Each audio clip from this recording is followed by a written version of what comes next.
IPL అంటేనే cricket ఫ్యాన్స్కి పెద్ద ఫీస్ట్. ప్రతి ఏటా వచ్చే ఈ ఐపీఎల్ ఈ 2023లో దుమ్ము రేగొట్టిందని చెప్పొచ్చు. బ్లాక్ బస్టర్గా నిలిచిందని చెప్పొచ్చు. ఎందుకంటే 10 జట్లతోటి 165 మంది ప్లేయర్స్ తోటి నువ్వా నేనా అన్నట్టుగా సాగింది ఈ టోర్నీ. ఎక్కడా తగ్గేదే లేదు అన్నట్టుగా ఆడిన ప్లేయర్స్, ప్లే ఆఫ్స్కి వస్తాయనుకున్న టీమ్స్, ఇక బౌన్స్ బ్యాక్ అయిన ఈ టీమ్స్ క్వాలిఫైయర్ దాకా వచ్చినా కూడా ఫైనల్కి నిలబడలేకపోయాయి. ఇక ఫైనల్గా చెన్నై, గుజరాత్ ఆడబోతున్న ఈ మ్యాచ్లో గెలుపెవరిదో తేలే సమయం వచ్చేసింది.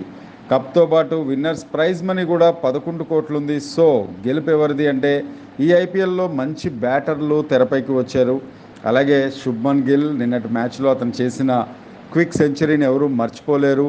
శుభ్మన్ గిల్ త్వరలో ఇండియన్ టీంలో శాశ్వత స్థానం ఏర్పాటు చేసుకునే అవకాశం ఉంది. ఇక లాస్ట్ ఓవర్లో 5 సిక్స్లతో తన టీంను గెలిపించిన రింకు సింగ్ని కూడా ఈ ఐపీఎల్ సీజన్లో ఎవ్వరూ మర్చిపోలేరు.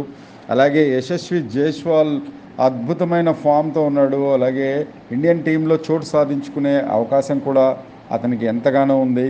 అయితే సీనియర్స్ని ఇందులో విస్మరించలేము. లైక్ కోహ్లీ కానీ, ధోని కానీ, రవీంద్ర జడేజా ఆల్రౌండ్ పర్ఫార్మెన్స్, షమీ, మోహిత్లు కూడా తమ బౌలింగ్తో కమ్బ్యాక్ అవడం కూడా మనం అస్సలు మర్చిపోకూడదు. ఎందుకంటే ఇండియన్ టీంకి ఇది కలిసి వచ్చే అంశం.